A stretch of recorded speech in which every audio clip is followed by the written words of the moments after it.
It's been the worst night of the Sicario's life, and his true suffering hasn't even started yet. In the days before, he'd been considered a man to be feared, a hitman for the Los Zetas cartel in Mexico, a small but ruthless drug trafficking outfit responsible for thousands of gruesome deaths in Mexico every year. The Sicario could take credit for a number of these deaths, but he who lives by the razor often dies by it. He's been bound at the wrists and ankles and beaten viciously by the enforcers. A shiny silver strip of duct tape obscures his mouth, a pool of panic sweat and desperate tears gathering along its upper edge. His enemies, the foot soldiers of a rival cartel, had simply snatched him off the street in a white panel van.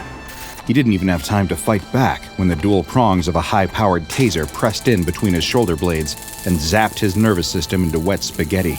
He was dragged screaming and pleading to the hacienda of a man whose mere mention commanded terror across all of Mexico's states. He was known as the kingpin of all cartel kingpins, but to his men, he was simply the Don.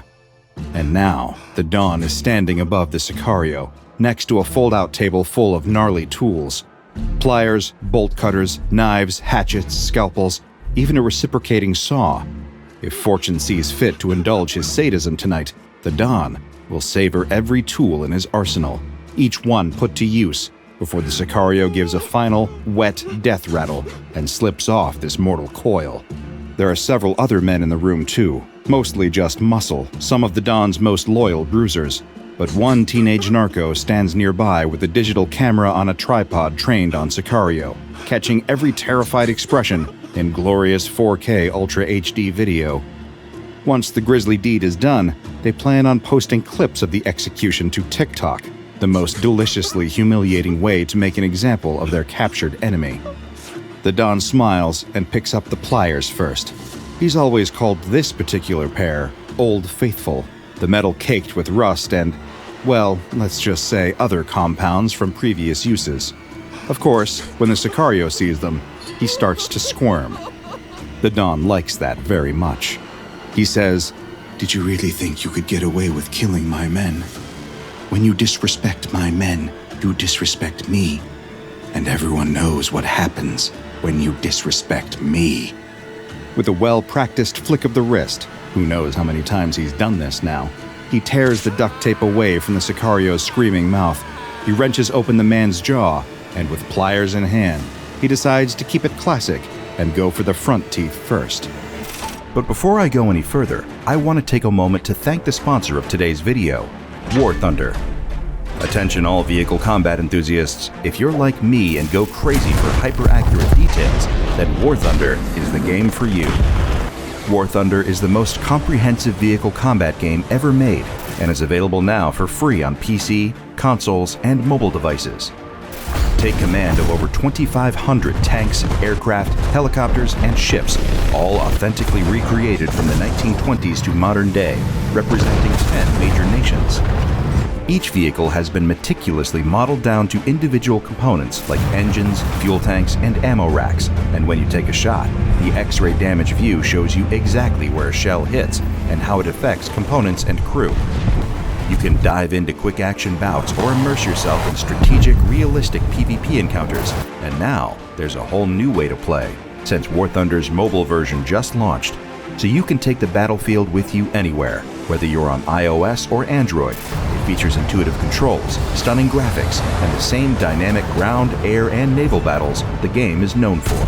So join the ranks of a global community of over 70 million players by clicking on the links in the pinned comment or video description to grab your massive bonus pack. This exclusive offer for new and returning players who haven't played for at least 6 months on PC and consoles includes multiple premium vehicles, an exclusive vehicle decorator Eagle of Valor, 100,000 Silver Lions, and 7 days of premium account.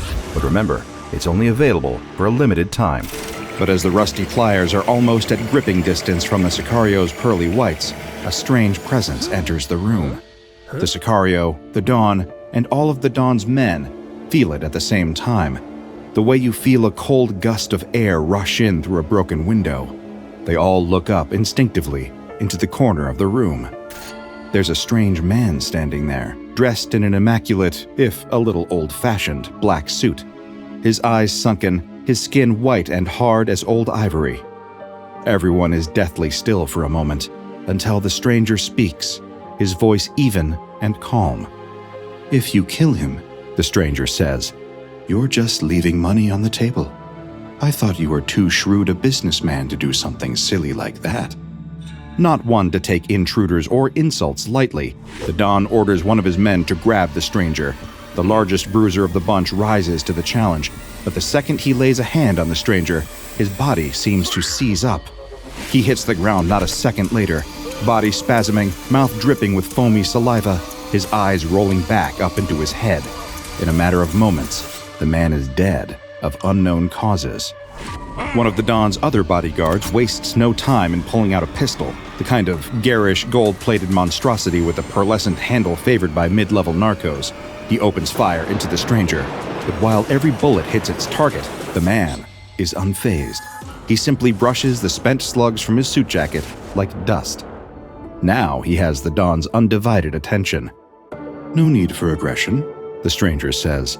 I'm just a humble salesman who comes to deliver a business proposition.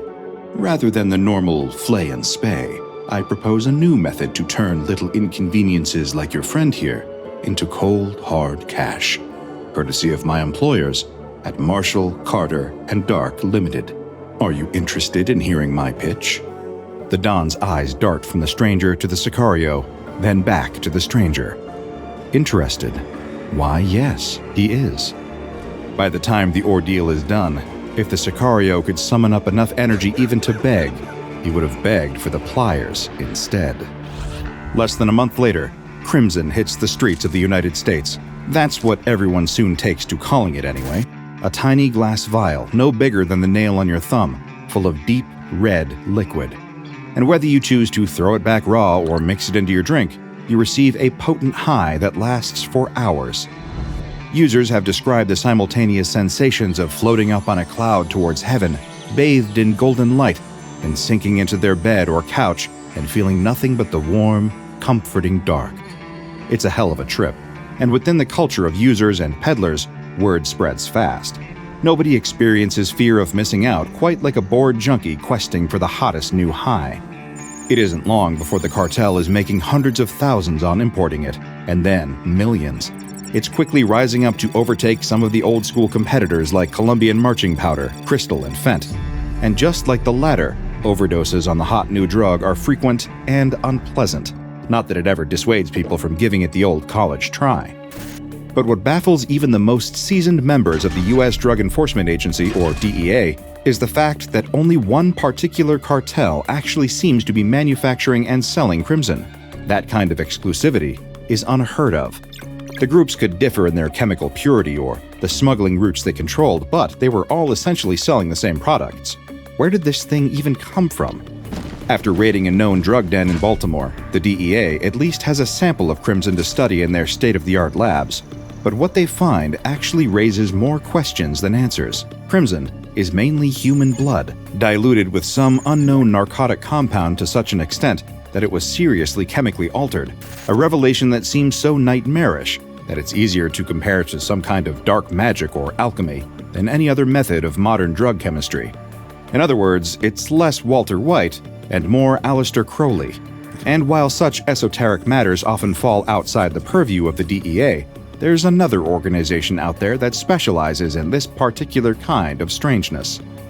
Soon after the revelation of what Crimson actually is, a memo goes out to every DEA and FBI agent working on the case. You're being reassigned. All Crimson investigations are being passed to a special task force higher up the chain, whose activities are on an extremely need-to-know basis. If anyone is found to be leaking information on the matter, then consequences will be severe.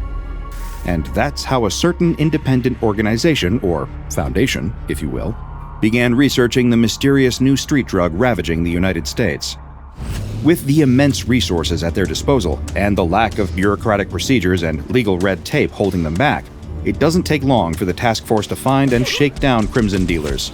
Initially, they're reluctant to give over information about their bosses, but when they're dangled off the top of a bridge, they become a lot more talkative.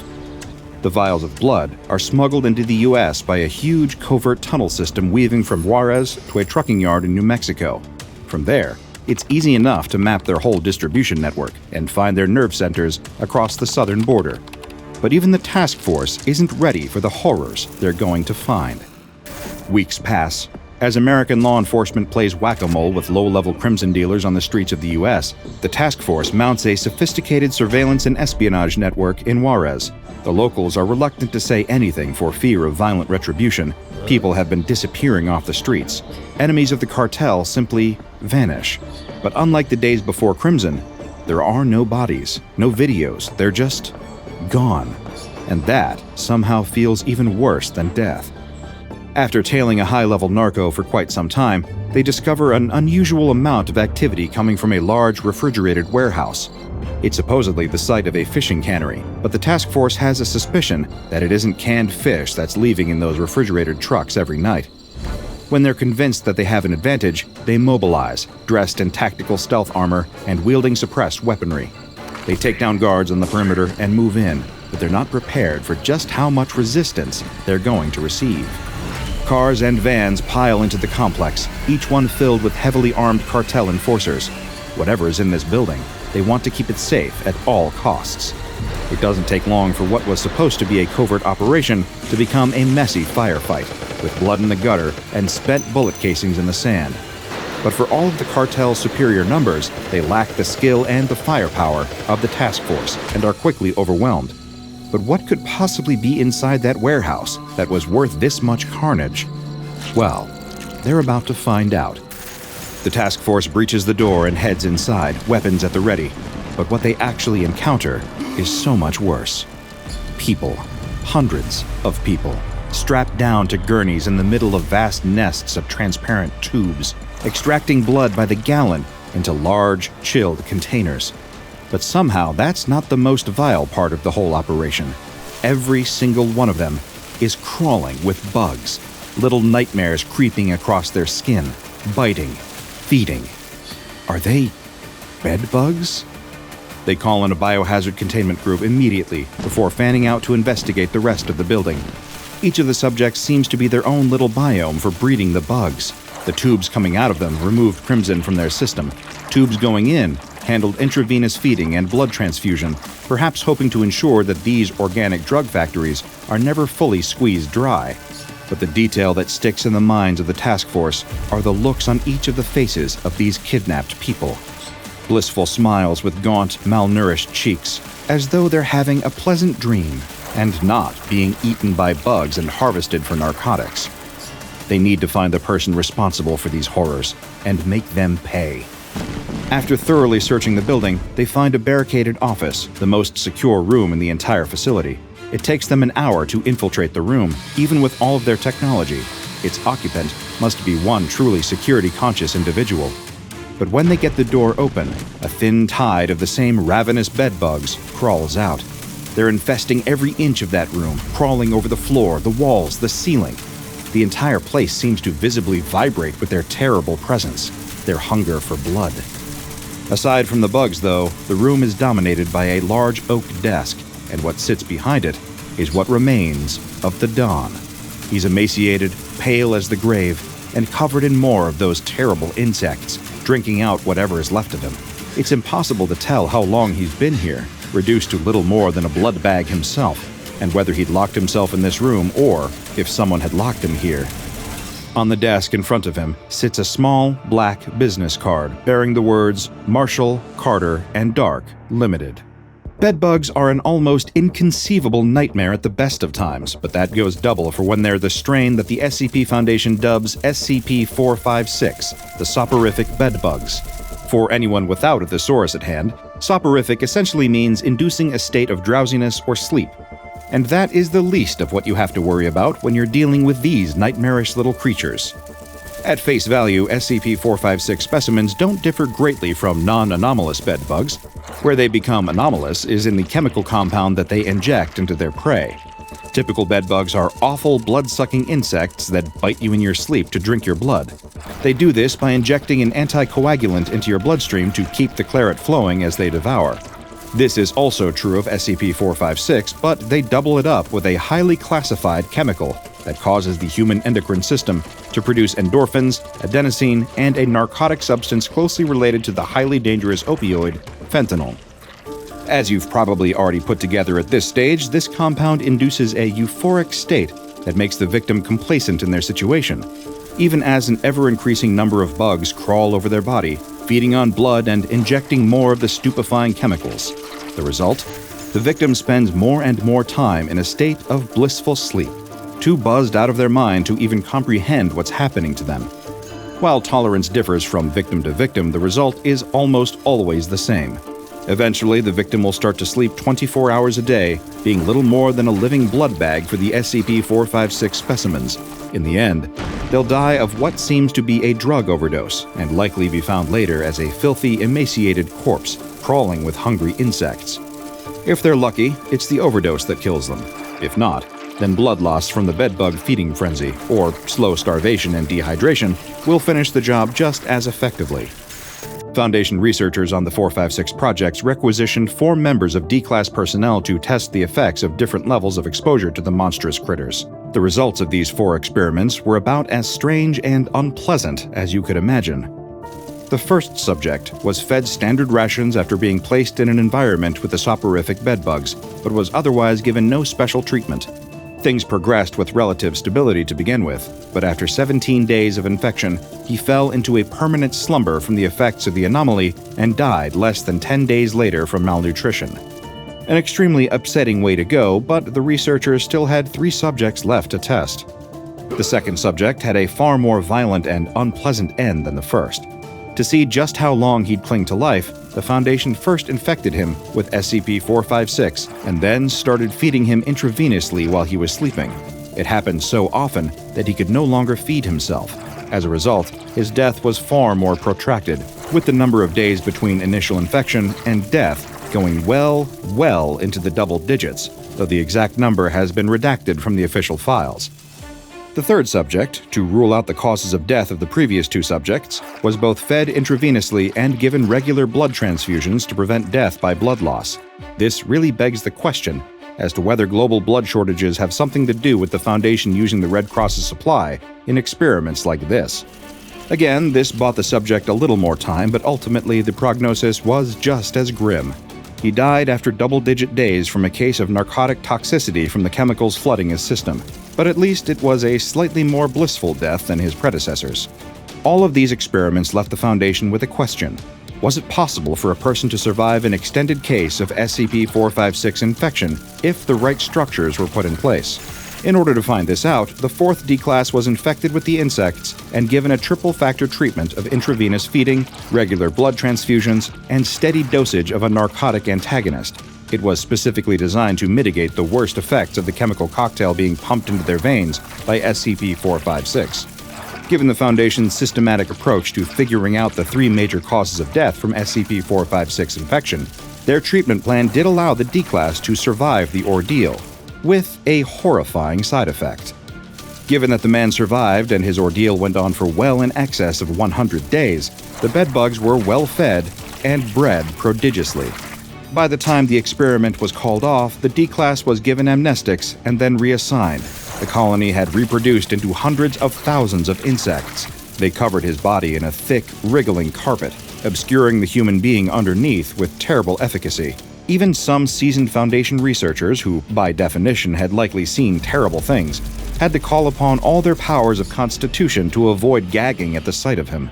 All of this would, of course, have been bad enough, but it was made all the worse by the actions of a certain Mexican drug cartel. Upon discovering the properties of SCP-456 for themselves, they started kidnapping people and using them as human drug factories. Mobile Task Force Iota-10, codenamed Damn Feds, were put in charge of finding and terminating anyone who is engaging in this particularly disgusting form of human and drug trafficking. Curiously, the specific colony isolated by the SCP Foundation have been given the SAFE Class. This is one of the few times where I, personally, diverge from the Foundation's consensus. I'd classify this anomaly as Euclid. Not just because of the containment complexity these horrid little creatures demand, but because we have absolutely no idea how many other soporific bedbug colonies might be out there just waiting. To counteract this potentially much larger threat, The SCP Foundation has colluded with the Centers for Disease Control and Prevention to spread the misinformation that bedbugs spread the deadly malaria virus, and thus must be removed with extreme caution. But when has something the CDC said ever really stopped people from doing anything? Once you've finished shuddering about that thought, I can tell you how the Foundation has been dealing with the colony they've got under lock and key. They spend their days in a sealed containment room, and researchers or containment specialists entering that room are required to wear hazmat suits that are then sprayed with a powerful insecticide after they exit. In order to keep them alive for further study, 70 milligrams of human or animal blood per 100 bedbugs is to be administered every week. This is yet another area where my own philosophy differs from the Foundation. I don't often say this, but if you ask me, I'm with the Global Occult Coalition on this one. Let's skip containment and head straight to extermination for these nasty little things. Thank you again to War Thunder for sponsoring this video. You can play War Thunder for free right now on PC, PlayStation, Xbox, or mobile. Just use the links in the pinned comment or video description. And if you're a new player or haven't logged in for at least 6 months, you'll get a massive bonus pack on PC and consoles with multiple premium vehicles, the exclusive Eagle of Valor Decorator, 100,000 Silver Lions, and 7 days of premium account.